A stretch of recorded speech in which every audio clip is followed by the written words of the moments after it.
In the second age of Middle-earth, a golden island rose from the sea Annatar, a land of unmatched beauty and splendor. It was no ordinary realm, but a divine gift from the Valar to the Edain. Noble men who had stood against Morgoth in the First Age. Upon its shores, white towers pierced the sky, forests whispered ancient songs, and its people, the Noldorians, thrived in peace and prosperity. Blessed with long life, wisdom, and strength beyond that of ordinary men, they became the greatest seafarers the world had ever known. Their ships, bearing the star of Eregion, sailed far and wide, bringing knowledge and healing to distant shores. At the heart of their kingdom stood Harmonious, the city of kings, crowned with the dome of the Temple of Eru, but even amidst their glory, a shadow stirred. For though the Valar had given them much, they denied them immortality, and this seed of mortality, buried deep, would one day bloom into pride. Yet in those early days, Annatar was radiant, noble, and filled with hope. A beacon between Middle-earth and the undying lands. This was the peak of human achievement, the height before the fall. And like all great tales, the end was written in the beginning. Though Annatar gleamed like a star upon the sea, a silent longing began to fester in the hearts of its people, a yearning for what had been denied them, immortality. The Valar had granted the Noldorians many gifts: long life, health, knowledge, and prosperity, but not the ability to live forever. Only the elves, the firstborn of Eru, were permitted to dwell in the undying lands, while men, even the high race of Annatar, were bound to the gift of men-death. At first, the Noldorians accepted this gift with grace. They lived full, wise lives and passed on peacefully when their time came. But as generations passed, fear of death began to take root. The memory of elven immortality haunted them. Why, they asked, should they die while the elves lived on untouched by age? This quiet envy grew with the centuries, passed down like a curse from one king to the next. Some began to question the ban of the Valar, which forbade sailing west toward Aemon. They built taller ships, stared longer across the sea, and listened more eagerly to whispers of forbidden knowledge. Mortality, once accepted, became an unbearable burden. The pride of Annatar, so intertwined with its greatness, now turned inward, becoming restless and resentful. What began as a divine reward slowly warped into a prison gilded with riches. In their desperation to cling to life, the Noldorians began to drift from their roots, forgetting humility, forgetting gratitude. And in that forgetting, the seeds of ruin were sown, for no wall, no wisdom, no wealth can keep death at bay forever, and when pride dares to challenge the will of the divine, even the greatest kingdom ever gifted to men must one day reckon with the shadow it casts upon itself. When pride had all but drowned Noldor's wisdom, a dark wind stirred from the east, bearing with it a storm cloaked in fair speech and subtle lies. Sauron, the fallen servant of Morgoth, now master of manipulation, saw in Noldor's unrest a chance to enact vengeance and sow ruin from within. After his military defeat by King Eregion, Sauron was brought to Annatar not in chains, but as a trophy. Yet, within mere years, the roles reversed. Sauron became counselor, and Eregion his captive in mind and spirit. Disguised in words of honey and robed in apparent wisdom, Sauron whispered to the king the secrets of power, of immortality, of the ancient lies of Melkor, the so-called true god. The Temple of Eru was replaced with a black shrine to the shadow, and Noldor's people, once noble, descended into fear and bloodshed. Sauron nurtured their dread of death into hatred, turning it into fire that would consume the island. Human sacrifice, once unthinkable, became ritual. The air above Harmonious darkened with smoke. The sea, once their friend, now recoiled from their shores. Sauron's influence slithered into every court and corridor, while the faithful, the few who still honored the Valar, were driven into exile and hunted like heretics. Through the corruption of Annatar, Sauron achieved what even Morgoth could not. He twisted the greatest of men into worshippers of the shadow. And all the while, he wore no crown, commanded no armies, just a smile and a poisoned tongue. His voice, once fair, now echoed through every chamber of power, a siren song promising eternal life, all the while dragging an entire kingdom to its knees. This was not conquest by sword but by soul, and by the time Numenor realized the cost, it was already too late. As Sauron's poison spread like ivy through the cracks of Numenor's once noble foundations, the spirit of the people began to shift. Reverence for the Valar gave way to disdain.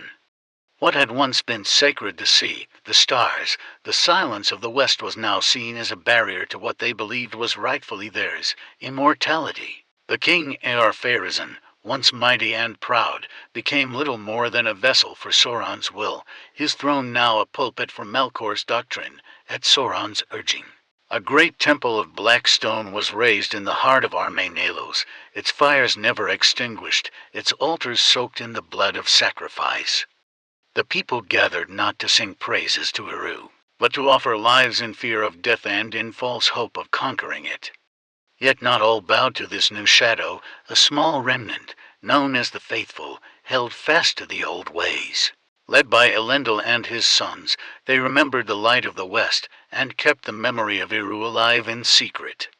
But they were hunted, spied upon, and branded traitors in their own homeland. The realm was divided not by war, but by belief. Brothers turned against brothers, neighbors against neighbors. The very soul of Numenor was torn into, and as the shadow deepened, the land itself seemed to groan beneath the weight of betrayal. The skies darkened, the seas grew restless, and whispers of doom danced on the wind. Numenor, once a beacon between Middle-earth and Aemon, had become a fortress of blasphemy and fear.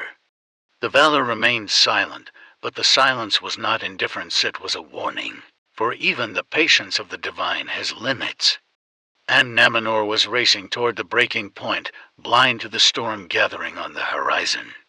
Blinded by pride and ensnared in Sauron's lies, Eorpharazôn, last king of Numenor, resolved to commit the ultimate defiance, to challenge the Valar themselves. Convinced that death was a curse and not a gift, he believed that setting foot in Aemon the Undying Lands would grant him eternal life. With this blasphemous ambition burning in his heart, he assembled the mightiest fleet ever seen upon the seas of Arda, towering ships with black sails, gilded prows, and legions of armored men stretched across the horizon like a storm approaching the edge of the world. The sea itself recoiled from their arrogance. This was no mere campaign of conquest, it was a rebellion against the divine order, a march against mortality. As the fleet neared the forbidden shores of Aemon, the earth trembled and the sky grew still. The Valar, keepers of balance, did not meet the invasion with sword or flame. Instead, they laid down their guardianship and turned to the One. In that fateful moment, Valar intervened directly. For the first and last time in the history of Arda, the world was changed. The seas rose, the shape of the earth was bent, and the proud fleet of Numenor was swallowed by the abyss. Eorpharazôn and his men were buried beneath falling cliffs, trapped forever in timeless darkness beneath the surface of the world. Not as conquerors, but as a warning. Numenor, that radiant jewel gifted by the Valar, had dared to reach beyond its bounds and was utterly undone. The seas groaned and the skies split as the wrath of Ilúvatar fell upon the world. No tale, no song, no lament could fully capture the terror of that moment, the day Numenor sank beneath the waves. It was not war that destroyed the greatest kingdom of men, but a single divine act that reshaped the world. As Eorpharazôn's fleet reached the shores of Aemon, time seemed to hold its breath. Then the world broke. Mountains were torn from their roots, waves rose higher than towers, and the ocean itself opened to devour what had defied the divine. Numenor, once a paradise gifted by the Valar, became a memory drowned in salt and ruin. Its palaces, its white towers, its golden fields all lost to the deep, as if they had never been. Sauron, standing in the temple he had raised to Melkor, was caught in the cataclysm. His body perished, consumed by the sea, yet his spirit endured, stripped of beauty, locked forever in the form of a shadow. He returned to Middle-earth, a being of dread, no longer able to feign fairness. The world itself was changed. The undying lands were removed from the circles of the world, hidden beyond mortal reach. The seas were bent, and the straight path to Aemon could only be taken by the elves. Mortals were bound now to the curved world, their fate sealed to time and death. But not all was lost. A few ships of the faithful, led by Elendil and his sons, escaped the ruin. From the ashes of Nominar's pride, a new hope would rise in Middle-earth, yet the lesson remained.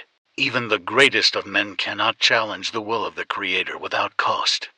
And Nominar's fall became the warning written in water and sorrow, as Numenor was torn apart by the sea. A handful of ships cut through the churning waves, fragile vessels bearing the last remnants of hope. These were the faithful, those who had resisted the lies of Sauron and clung to the old ways, revering the Valar and Unravelled even as their homeland crumbled. Led by Elendil and his sons, Isildur and Anarion, they escaped the drowning of their kingdom and sailed eastward, guided by the stars and the strength of their conviction. What they left behind was a paradise lost, but what they carried with them was something far greater, the memory of Nominar's wisdom, its noble spirit, and the warning etched into its ruin. Upon the shores of Middle-earth, the faithful did not weep long. They built, in the north rose Arnor, and in the south, Gondor, great realms of men, carved not from conquest, but from survival and resolve. Elendil became High King, a beacon of the old honor, and in his line lived the legacy of Numenor. The white tree was planted anew, the stars of Erendil emblazoned their banners, and their oaths were sworn to oppose Sauron, should he ever rise again, and rise he did. From the wreckage of the past, the future was forged. The faithful became the foundation upon which the next great struggle would be built, the War of the Ring, the rise of Eregion, the return of the king. In their endurance, we find the heart of Tolkien's legendarium, that even in the face of overwhelming darkness, light can endure. The fall of Numenor was not the end, it was a turning of the tide. And from its sorrow, a new chapter began, written not in pride, but in humility, sacrifice, and the quiet strength of those who remembered. The tale of Numenor is one of splendor and sorrow, of pride's ascent and its inevitable fall. From divine beginnings to defiant rebellion, from Sauron's subtle corruption to the wrath of Ilúvatar, each chapter echoes with warning and wonder. The rise of men, their envy of immortality, and their tragic defiance reshaped the world itself. Yet in the survival of the faithful, hope endured. From the ashes of a drowned kingdom sprang the roots of future courage. Numenor's fall was not the end, it was the forge from which resilience, wisdom, and the will to resist darkness would shine anew.